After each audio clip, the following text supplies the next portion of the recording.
Hola todos, how we doing? Welcome to an awesome module, branding and experience. I'm already going to hit pause because I need to grab something.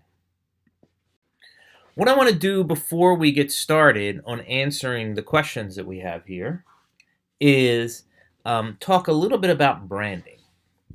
I'll take 2 minutes here. So when you think about branding, I like to think about branding as a mental shortcut. In other words, something becomes imprinted in my brain about something when I know it well. So let's play a branding game. Are you ready? So when I say the company name, I want you to think the first thing that comes into your mind. Okay? Ready? So I can say Apple. So as soon as I say Apple, what are the first things that come into your mind? Is it the logo?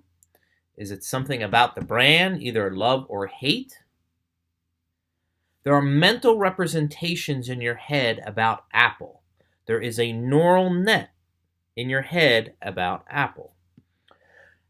If I say Mercedes-Benz, what comes into your head?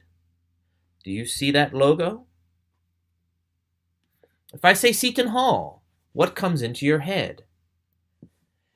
If I say Yeti, what comes into your head? If I say Maui Jim, what comes into your head? If I say Ibanez, what comes into your head?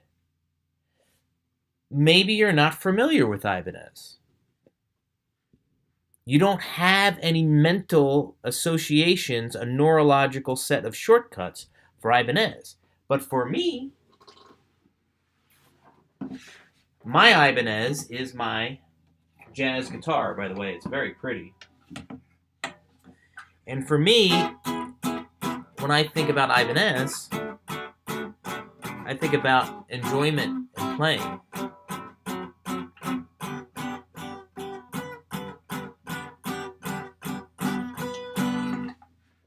Ibanez. Right? If you are not a guitar player and you do not have a set of mental shortcuts in your head about Ibanez, then branding doesn't mean anything to you. And the experience part of this equation is the more I have experiences with a product or a service or something, the stronger the neural net gets in my head. So if I say Disney, you're already thinking of a mouse and a Minnie and maybe Pixar and some movies. But if you've been to Disney, then you feel, you know what it's like to walk on Main Street. And all of a sudden, the sight, the sound, and the experience heightens the neurological net in your head. So branding is one thing that can be turbocharged if experience is involved as well. Just like I love my Ibanez because I play it all the time, right? All right. Now that you got that, the last part of this mini lecture is in today's bottom-up world, okay, the way things have shifted with social and digital, the crowd is the one that decides brand meaning. It's our neurological net. In the top-down world, okay, the brand manager decided brand meaning. And they would advertise and advertise and advertise and advertise and tell us what the brand is supposed to mean. But in today's day and age of sharing, liking, memeing, blogs, podcasts, we are culturally used to positive word of mouth and speaking up. And we decide what brand meaning is and what actually goes into our neural net. Okay? Which is why when this article came out in 2004, this to me was a revelation, because this, if you think about the timeline, this is pre, this is the end of that internet winter right before the Web 2.0 started to blow up. Between 2004 and 2008 is when things really started to shift. But it wasn't until 2008 to 2012 where we saw a colossal cultural shift. This article is way ahead of its time. And by the way, if you guys are still looking for books, you can pick either the Doug Holt books. This is the one, the original one. And then he wrote a more recent one within the last 2 years that's based on the last article. And if you're still looking for one about experience, this is Dan and Chip Heath, The Power of Moments. I got like 50 pages left in this book, and trust me, this is probably a very, very, very excellent experience book. Okay? Let's get into some questions. This time I varied the order of the teams, and I went from last to first instead of first to last. So the first Doug Holt article: how can companies sense a shift in ideology is coming? So how can companies see that cultural trend, that cultural shift? Well, you can hire people to how to sniff it out. These are known as anthropologists or sociologists or marketing researchers. And these people are skilled at seeing shifts and identifying shifts because that's what we do for a living. Or, you can get a social media listening tool like Hootsuite, Radian6, and you can see trends. You can see them almost in real time. You can get the raw feed to Twitter, Facebook, Instagram. And these are the cultural platforms where this stuff happens. And if you can't see it in Facebook, if you can't see the trends in YouTube, if you can't see them on Twitter, then I don't know what to tell you. Where does an inspiring icon company start in using the veins of intensive anxieties throughout society to their advantage or something? Well, I don't think this is any different than looking for the shifts. Okay? Believe it or not, these veins of intensive anxieties, these interesting edges, is where all the cool stuff happens. If you look at the last article, it was the second article. It's a myth that the brand community is a love fest. And really it's the contradictions in the community that helps intensify the community. The second article was written by Susan Fournier, who we read last week, and then I was talking about another person, her younger doctoral student. Her name is going to come to me in a second, who also co-wrote the other article. It was her dissertation about the Porsche community and about how the Cayenne SUV was coming into the Porsche community. And it almost looked like the community was going to explode. Because, oh my God, this SUV, no! Ah, Porsche, SUV, no! Porsche should be 911, 911, 911, 911, 911, 911, 911. And guess what? That heated conversation, all that dialogue, what is a Porsche, and what is this, and what is that, and all that intensity built the community. It made it stronger. All right, very good. All right, Team Hastings. Will it become easier for corporations to create symbols and icons producing by analyzing big data? Yes and no. Okay, looking at data in and of itself is a step in the right direction.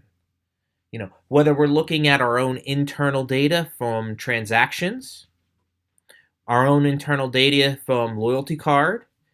If we are Reed Hastings, CEO of Netflix,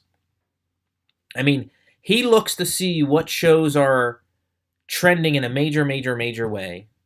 It's the style of show, it's the actor, it's the writers. He can rinse and repeat and ask for more of the same because he knows the Netflix audience likes this kinds of stuff. It wasn't a gamble for the Netflix community to go from Daredevil to Luke Cage, coming out this weekend, by the way, because they saw the data from Daredevil and they know that Luke Cage would be eaten up by this community. Now, data in and of itself is a step in the right direction, but you do need to explore further. You do need to test. You do need to explore. You do need to do other types of things, you know? But God, it helps. We can make better decisions if we have more data. And whether we get the data internally through transaction data, like Amazon or Netflix, or we get it externally, just like I said in the first example with social media listening tools. But we need the data. Is corporate America struggling to create iconic brands due to the faster lifestyle people are living and how quickly they're going to shift their focus to the next big thing? No, I don't think that's the issue. I really don't. I think corporate America is struggling to create iconic brands because corporate America wants control. They live in a top-down world. And they're not willing to cede brand creation to the community. They're not.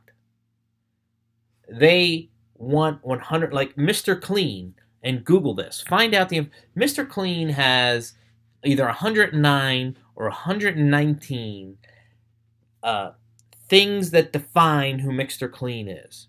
Earring in one ear, bald, white t-shirt, muscular, more than average height. There is literally a list of things that Procter & Gamble has. Somewhere it's a 3-digit number of what defines Mr. Clean. That's the Procter & Gamble way. But Procter & Gamble is going to struggle to continue to create brands that are as strong as a Tide unless they start getting the crowd culture involved. This article seems to claim that having a counterculture messaging is the recipe for obtaining iconic brand status in the United States. Yep, it does. Have you studied any mythical messaging techniques outside the United States? If so, how and why do they differ? All right, this is a fantastic question. Now, I will tell you right now that this bottom-up world thing, okay, this positive word of mouth thing, it tends to be stronger in individualistic cultures. We know that. We've seen studies. US, UK, Canada, Australia, you can easily find a list of individualistic cultures. The further you go down the food chain, when you get into collectivist cultures, it's a little bit more about, okay, I'm going to see what my family thinks, I'm going to think about what my community thinks, and then I'm going to make my own decision. Okay? There is less significant, forceful, counterculture word of mouth in collectivist cultures. That is something we can verify. I've seen these studies, I've seen these blog posts. That said, I just spent 2 weeks in China, a glorious experience. I'm telling you right now, crowd culture still exists in collectivist societies. I'm still on WeChat, and I still see the posts from students. It's still there. It probably doesn't have the velocity as individualistic cultures. It probably isn't in as many sectors as individualistic cultures. It probably isn't weighted the same as it is in individualistic cultures, but it's still there. It's still there. All right. Team Google. To what extent do people really buy or don't buy a product because of its message? I think it's 100%. You buy or don't buy, you pick or don't pick, you use or don't use. The message, the overall brand, that is its use, the quality, what it stands for, the price, its symbol, what it means to me. I'm picking something. I picked Blue. This is a Blue Snowball microphone. This was recommended to me by a friend, by the way. But I do positive word of mouth because I know that this thing has been really good for me in all these YouTube videos that I've been making over the last 4 years. Okay? Yeah, the message is part of it, But the message is part of the overall branding and what the product is and what it isn't. So it's not just the tagline. What are some examples of a brand's mythos rise, fall, and resurgence? Some other example. I mean, the article is loaded with examples. I mean, do we need to go through all kinds of crazy examples again? I mean,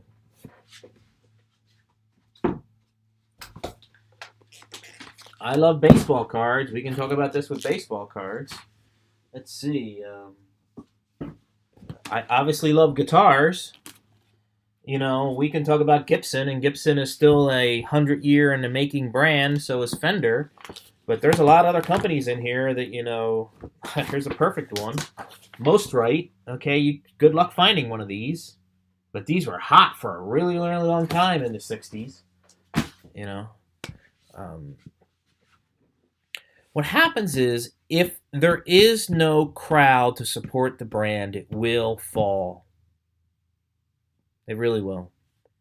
As for this one, Gary Vaynerchuk, I listen to his podcast very frequently. He's somewhat on a crusade to buy brands that were once popular back in the day, and he wants to buy them outright instead of just being the advertising agency for them. So K-Swiss, Russell Athletic, these are brands that were once very, very popular. Champion, hugely popular way back in the day when I was in high school. Not so much anymore. He wants to rebirth brands. Are well-known companies such as Dove and Nike still around because of their ability to innovate, or because they're still a popular company built on high-quality products? Well, there is still high-quality products. They are still innovating brands. There's no question, But they also have a connection to popular culture. Both of them do. And they do that not only through their ads and their marketing materials, but they let the cultures and the communities do what they want to do to keep the brand alive. Like the Reagan example and the change of economy, are some companies able to predict this type of change with their possible downfall, and how so? I think I already answered this question in the previous setup here. There is no question we can see trends. And by the way, even as fast as the internet happens, these are major trends. It's not something that in a 24-hour period, a company like Coca-Cola is going to disappear. It doesn't happen that fast. But it could happen over a 9-month period. It could happen over a 12 to 18-month period. Okay? Team Facebook. Is there a branding model that iconic companies tend to follow? I think I just presented it to you in this article. I mean, that was the purpose of this article. The article wanted to give you the opposite model of the Mr. Clean model. And in today's bottom-up world, which is the one that I'm preaching to you, this is the branding model. Okay? And I'm going to tell you right now, very few companies use it. And if we keep moving from this top-down world to a bottom-up world and they don't follow suit, they're in deep trouble. The article mentions that competition arises from what the brand means and symbolizes. Wouldn't how the brand performs play a role in competition in the marketplace? Sure. You cannot have branding message, right, that says we are super high quality, and then the brand is not high quality, and then the word of mouth on Twitter and in Facebook and in Google and on YouTube is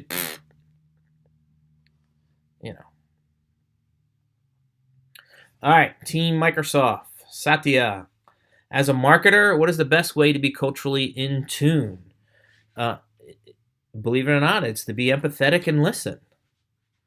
This goes back to the Mr. Clean example. Procter & Gamble wants to be in control. Harley Davidson cedes control. They literally go to the community and let the community decide what a lot of the product decisions are, either formally or informally. One of the reasons why there are these big Daytona and Sturgis and the place up in New Hampshire, Lyconic, Ionic, something up there, these big gigantic rallies is because guess what? The executive of Harley Davidson wants to be there because they want to see what people are doing to their bikes. They want to see what's popular and not what's popular. That's what you do. How can a company best anticipate cultural changes and adapt to their marketing? I think I already answered this questions, sociologists, anthropologists, marketing researchers, social media listening tools. Mountain Dew was the primary case study for this article that was published in 2003. Fast forward 15 years, and I believe some of its impact has lost its steam. I will agree with you. How does a brand keep iconic status and not lose popularity like Mountain Dew has? Well, some of this, I think Mountain Dew got lucky twice. They did it once in the 60s and early 70s.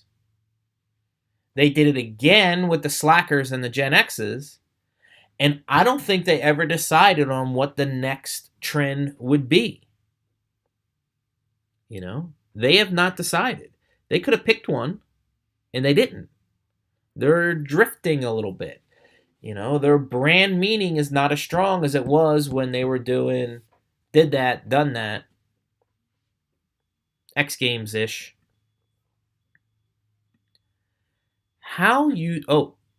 Team Bezos. How do you get useful cultural knowledge? How do you know which group to target when it comes to not obvious ones like Apple with the cyberpunks? All right. I already answered the first half of this question. The second half of this question is, okay, we're doing the research. We're doing the monitoring. We see trends. We then test trends. We go to the influencers. We go to the opinion leaders. And we get more. We do large-scale research. We do small in-group focus groups. Look, our $100 billion brand is riding on this. So guess what? We do the work. If they do not have inherent knowledge skills to reinvent a brand when cultural changes, how do they get that and do so to stay on top?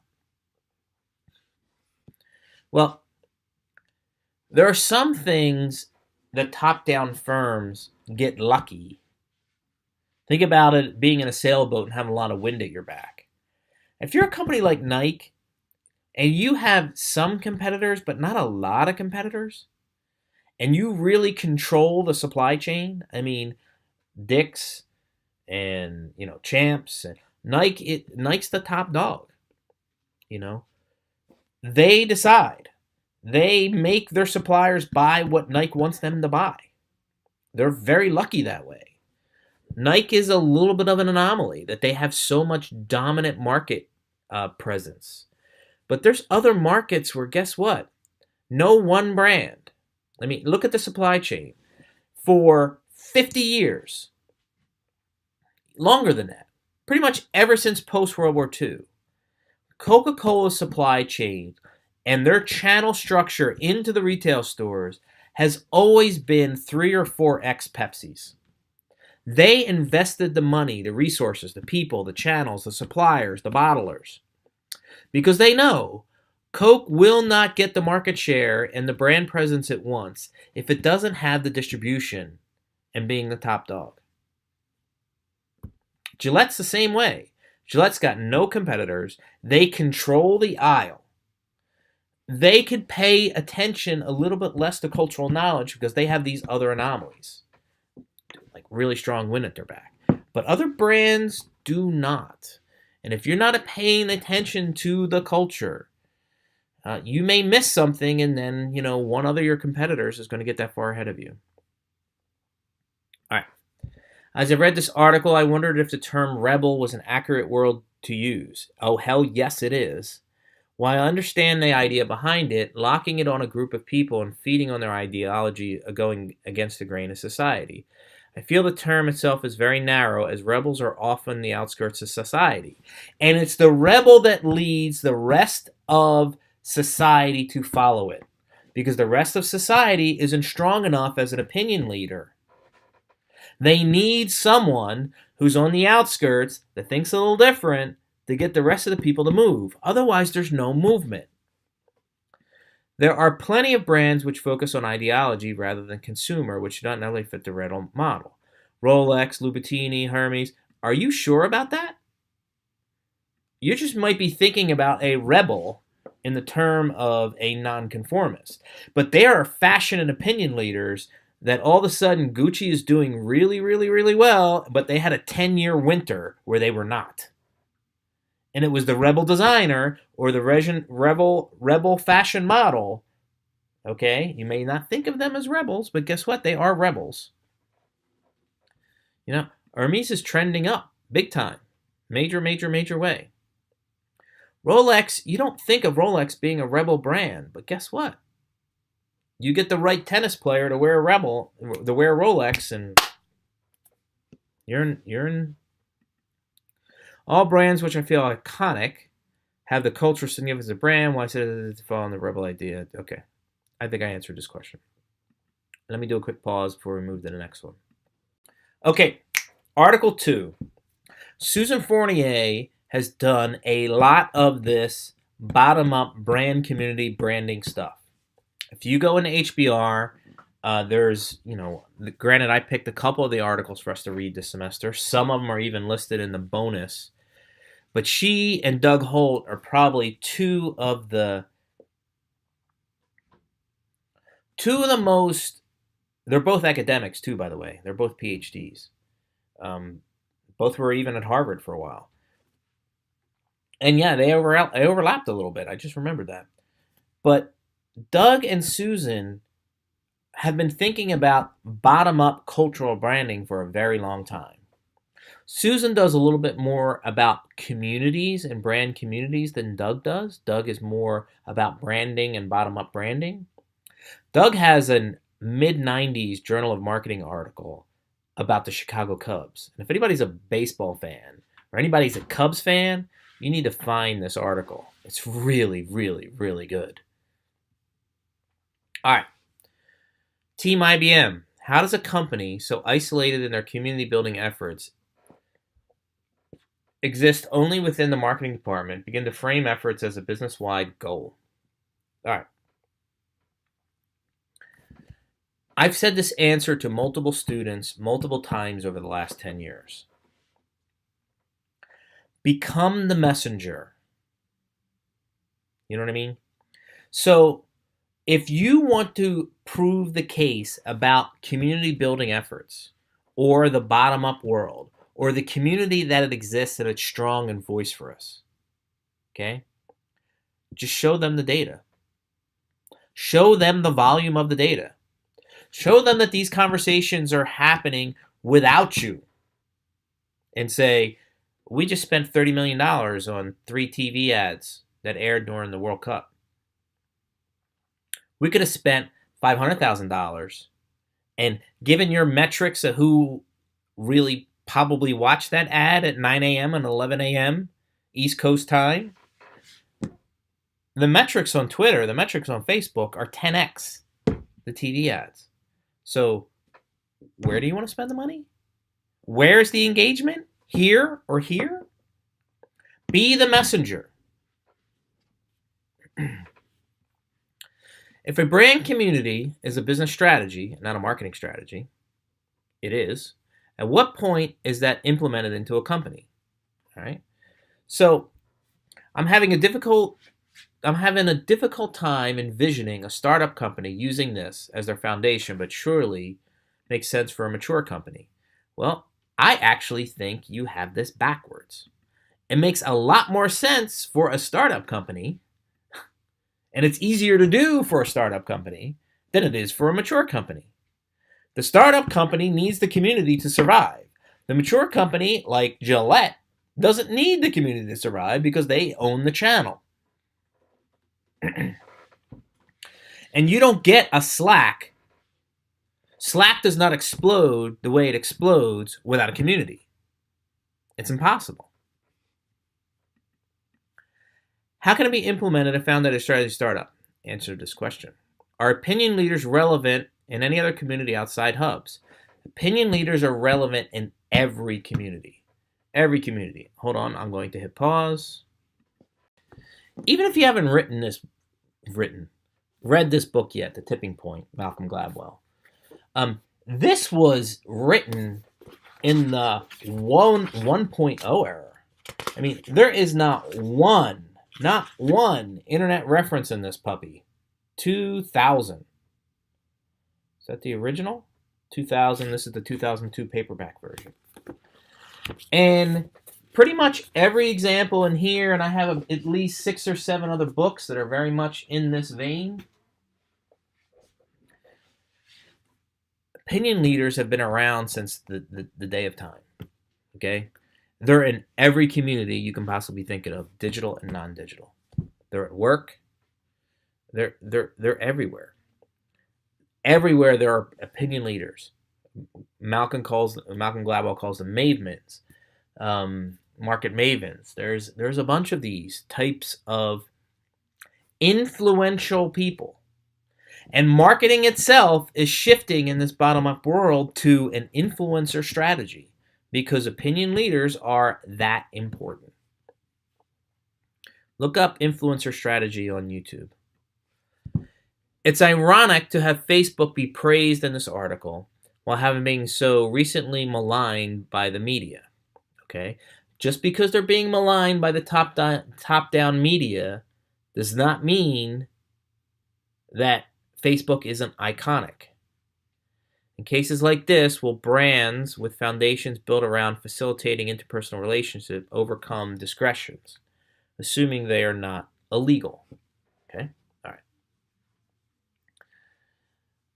So, in this article, we're talking about Facebook as a brand and not Facebook as a community. All right? Facebook as a brand was damaged a little bit by this, but really, this is going to be a blip in their existence. This is not going to. There are too many people that culturally and personally depend on Facebook for it to disappear over a 6-month window. I am not defending Facebook because I think that they did some pretty shady and wacky things. I'm not even a heavy user of Facebook. But from a brand perspective and a user perspective, their main problem is not their current users. Their main problem is their future users. You know, I have a 12 and a 13-year-old, and I doubt they ever will create a Facebook account. Ever. And I know that my undergrads, you know, my current undergrads that just graduated, they were seniors. They probably had Facebook when they were in high school. But by the time they got to their senior year, Facebook was not their number 1 or number 2 social network. That was either Instagram and Snap. You know, I'm a little more depressed about Twitter. You know, we're talking about Facebook here. I think Twitter needs to reinvent itself a tad. Examples of companies that tried to control their communities and have failed. Oh God, the list is massive. eBay. You know, the more you try to control and dictate, the quicker the community will, as a matter of fact, let's go back to Facebook. All right. There are multiple times in Facebook's history where they've made a major change, and within 24 hours, there's a 1 million follower petition for it to get reversed. And there are multiple times where Facebook has done something or made a change, and within 2 or 3 days, had to fly across the country and was on every major talk show, every major morning show saying, we heard from the community and we decide to. You know, a command and control model with a bottom-up world doesn't work. We'll talk more about that when we get to the leadership module. What is the best platform to build brand communities? There is no one best platform. You go where the community is. There is no one best platform. You know, if you want a community of 16-year-olds and you're going to try to do that on Facebook, I think you're bananas. Okay? Now, this is a larger conversation. I personally think you need something that you own to build a community. And that tends to be a website / blog, because Facebook or Snap or Twitter or YouTube or anyone can change their terms of service, and significant advantages that you once had could easily quickly disappear. But if you own the media, you're fine. Would the brand start one or let it happen organically? I think the brand should. It's hard for the brand to start one. It's better to go where the community is and support the community that already exists. I personally feel that that's the way to go. What other brands have built their brand by connecting with consumers on a personal level? Oh my gosh. This is a Google question. There's hundreds. As a matter of fact, Procter & Gamble originally started making their own Procter & Gamble branded websites. They all sucked. No one came. But as soon as they created parenting.com, and although I'm making that one up off the top of my head, but if you Google Procter & Gamble sites that were created by Procter & Gamble, they decided to take particular categories and either create the category themselves to create audience, or buy one that already is popular, which they've done that as well, and then they slide their brands and branding content into the parenting.com. So they'll talk about baby powder, they'll talk about diapers, they'll talk about rashes, they'll talk about all kinds of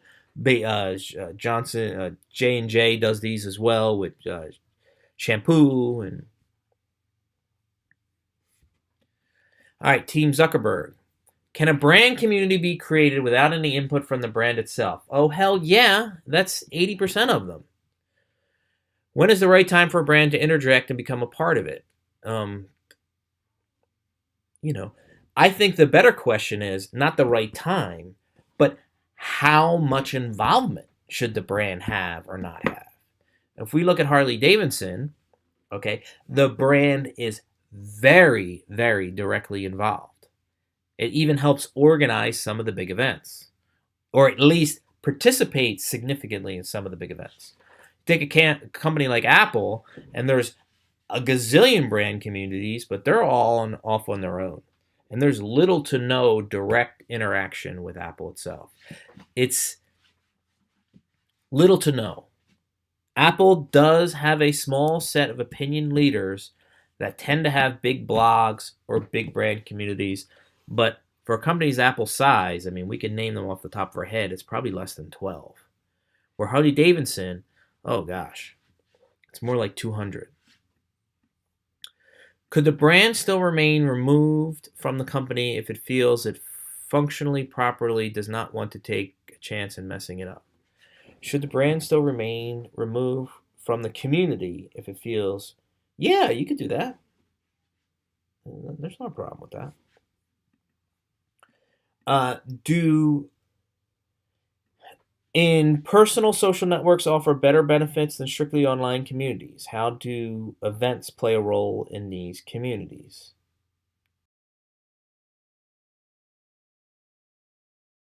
I'm not sure how you're talking about personal social networks and online communities.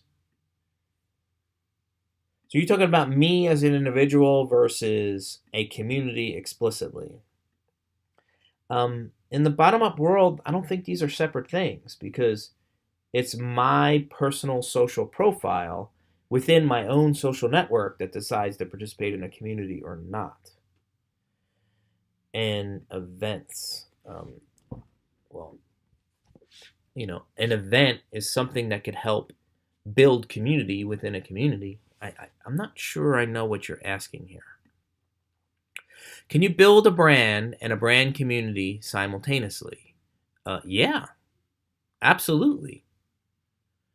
You could extend the brand significantly from what the brand community tells you to do with the brand. Okay. Under myth number 7, the author wrote, Susan, how brand communities are not corporate assets. Agreed, because a corporate asset is controlled by the top-down firm, and a community is not controlled by the top-down firm. Why can't brand communities be considered corporate assets if they're created for... No. Because you're thinking about this from a command and control model. This is not the Army or the Marines. You are not in control of the community. And the more you try to control the community, the more the community will not cooperate. What you should do is participate and support the community. But that does not mean control. Control means asset. Participation and support is not an asset. All right, a couple more in this one. In the case of Harley Davidson, do you think that they were able to make this comeback using a community aspect because bikers are inherently a type of community already? I think that Harley Davidson was a brand that already had a strong ethos and meaning, and there happened to be community involved. It was easier for Harley Davidson as opposed to Yeti that probably doesn't have a community like Harley Davidson yet.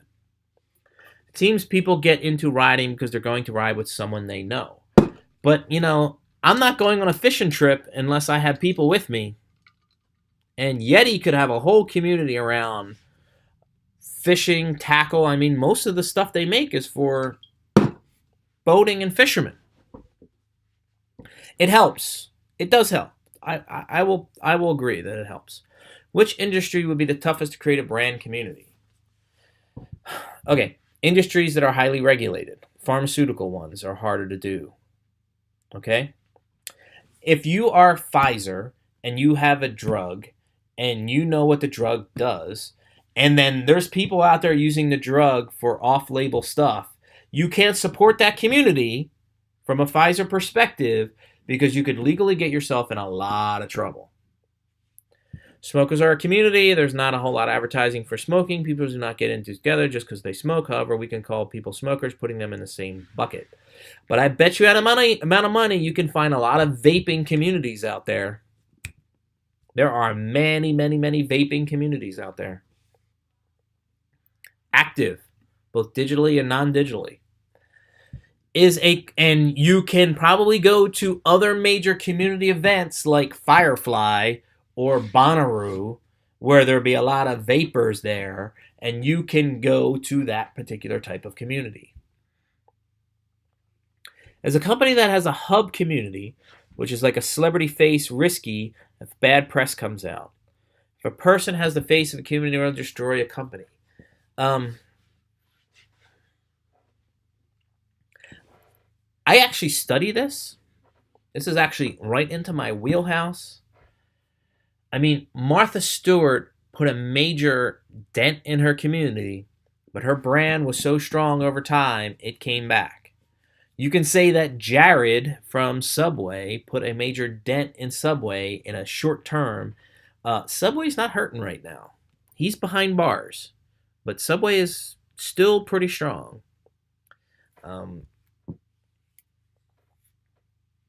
I can't see Oprah ever doing anything wrong, but my gosh. Jimmy Buffett is one of the communities that I studied the most, and the Parrot Heads. We can look at Deadheads, and there's some kind of stuff that happens within that community that may or may not be popular with a whole bunch of people, but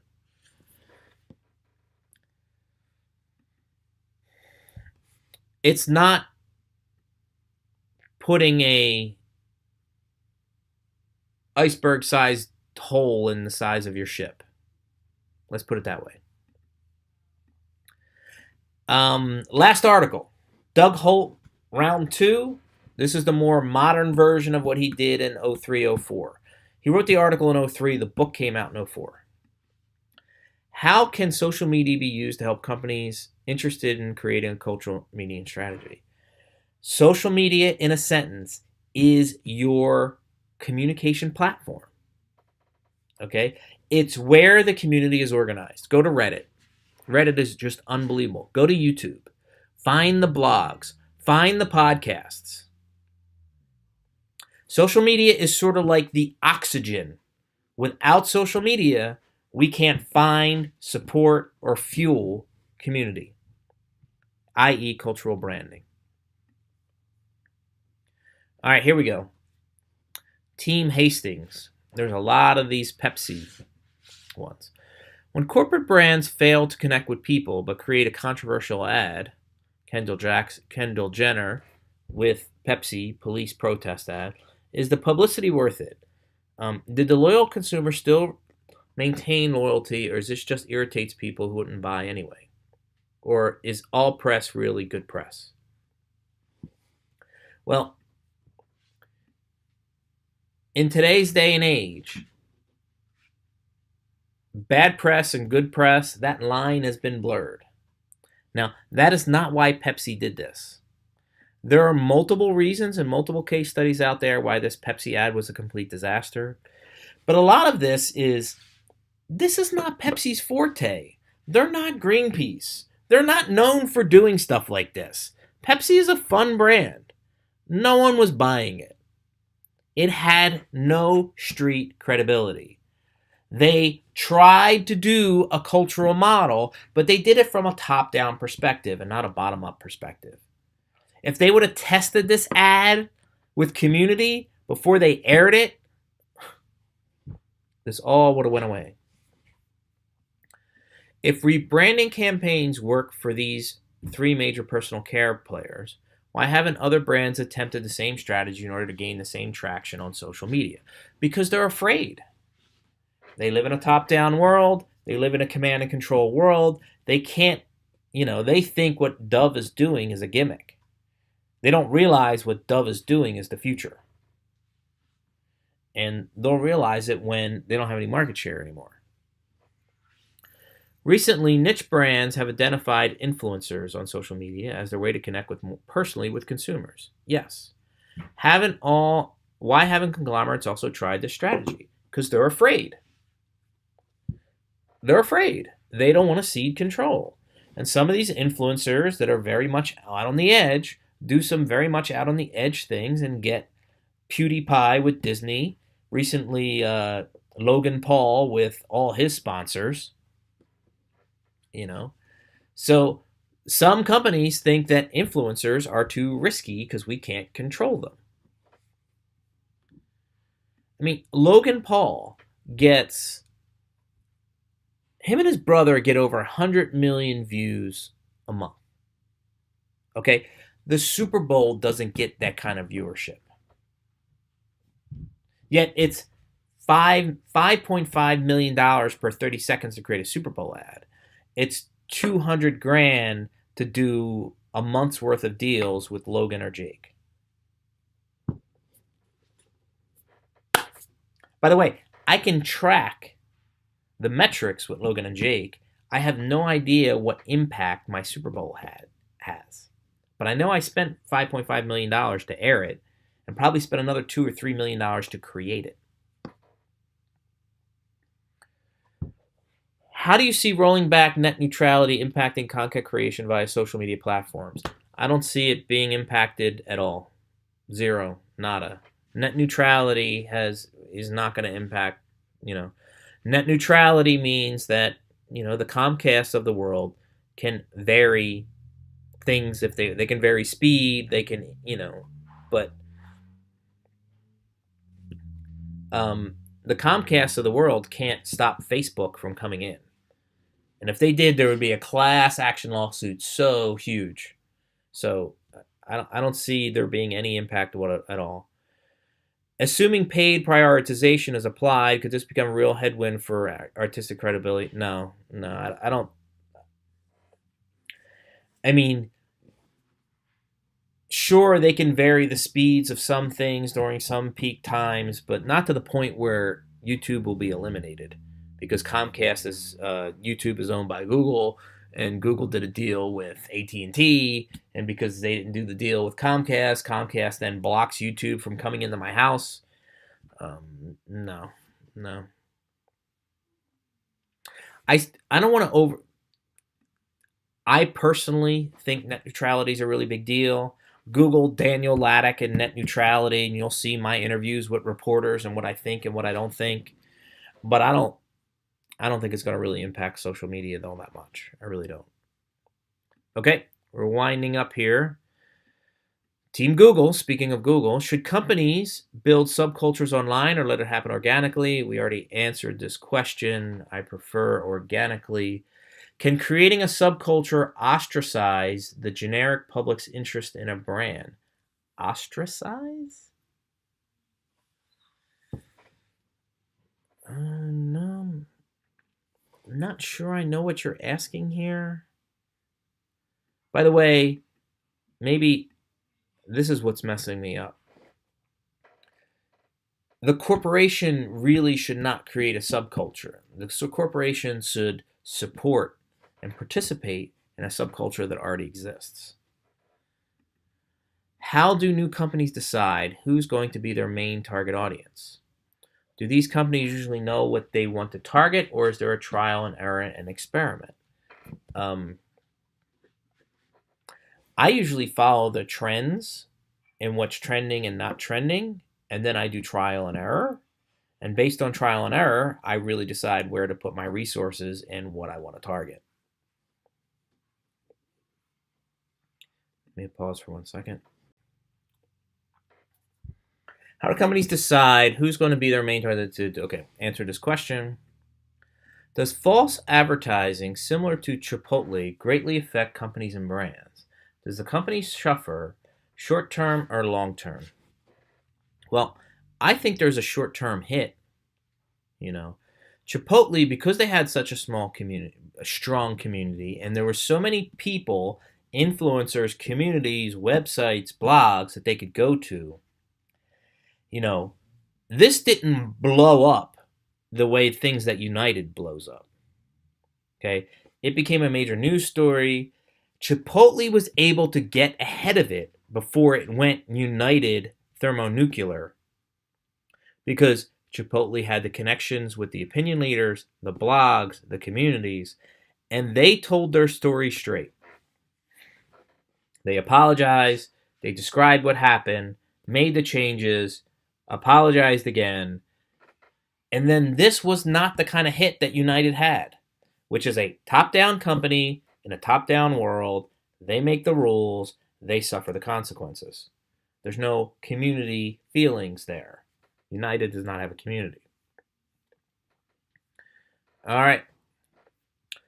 What 3 corporate brands have cracked the YouTube? I have no idea, to be honest with you. I really don't. But I have this conversation with students all the time. And when we talk about Twitter, and we look at the top 10 iconic brands globally, and Coca-Cola is always in the top 10, and McDonald's is always in the top 10. However,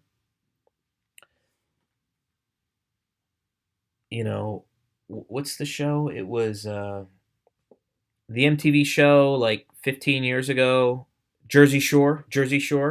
Okay, Snooki from Jersey Shore, DJ Pauly from Jersey Shore.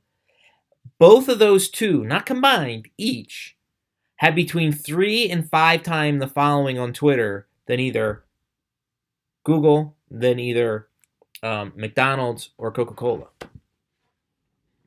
It's the reason because even Coca-Cola and even McDonald's does not participate in the community, and they just want to push their brand, and they think that Twitter is just another advertising vehicle. So you get a has-been star like Snooki that can have 15 million people following her on Twitter, and you get a brand that has the global presence of McDonald's and barely have 5 million people. Barely. It's more like 3, 2. Dove's campaign for Real Beauty was an epic campaign that was a great example of socially responsible but highly effective advertising that facilitated our shift in society's concepts of beauty. Yet, when Mattel came out with Barbie dolls that look more realistic with 3 body types, they received negative response on social media. Why do you think it worked for Dove and not for Barbie? Because Dove made this a part of who they are. They changed 100%.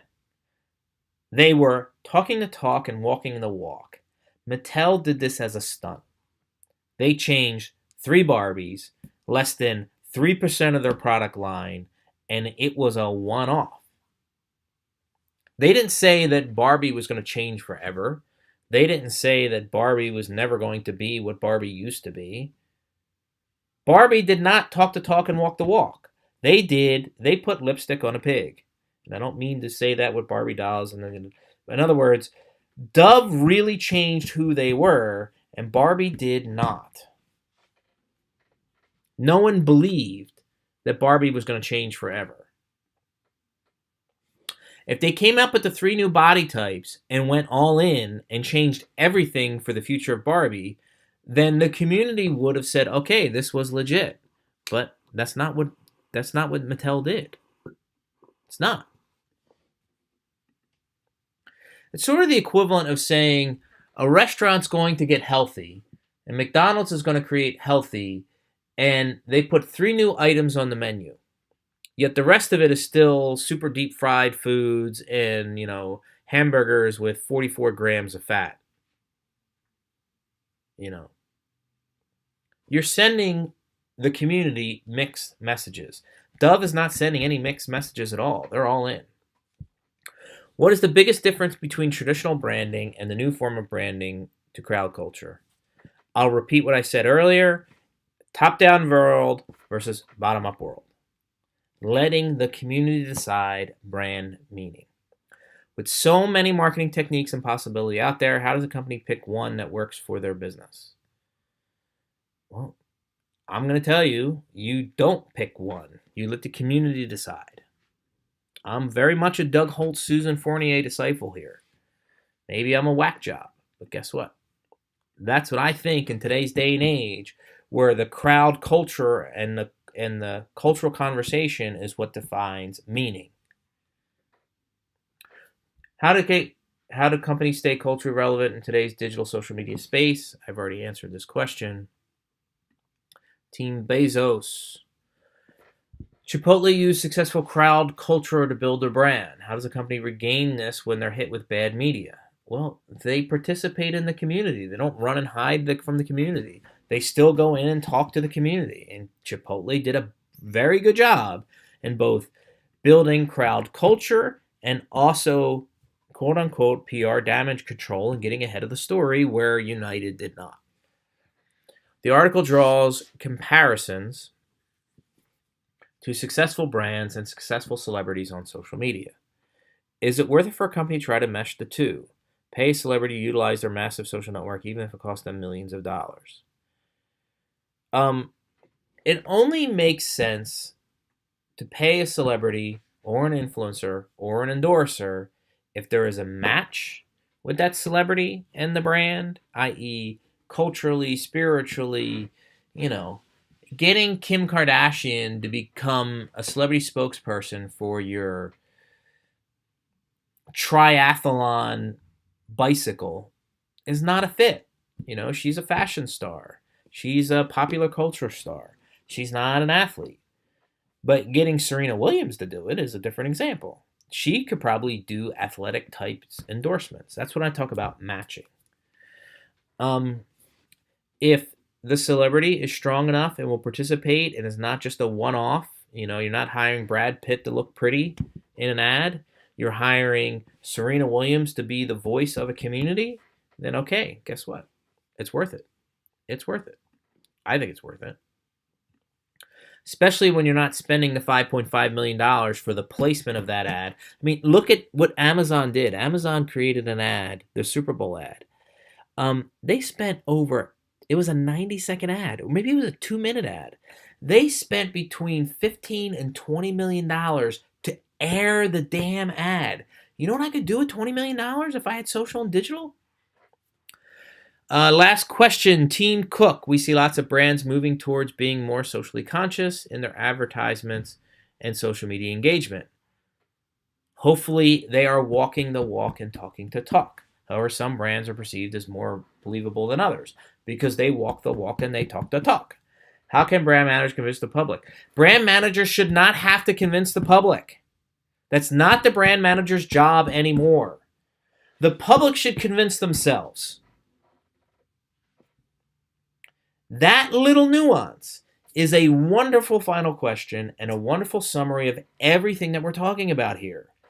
It is a complete shift in a bottom-up world. The brand manager should not have to convince anyone. The brand manager should participate and support a community. And then that will be authentic because the community is endorsing something that is socially conscious. The community has to decide. The brand manager is one person, and he or she cannot buy 5 million bottles of Coca-Cola. The community needs to buy the $5 million of Coca-Cola.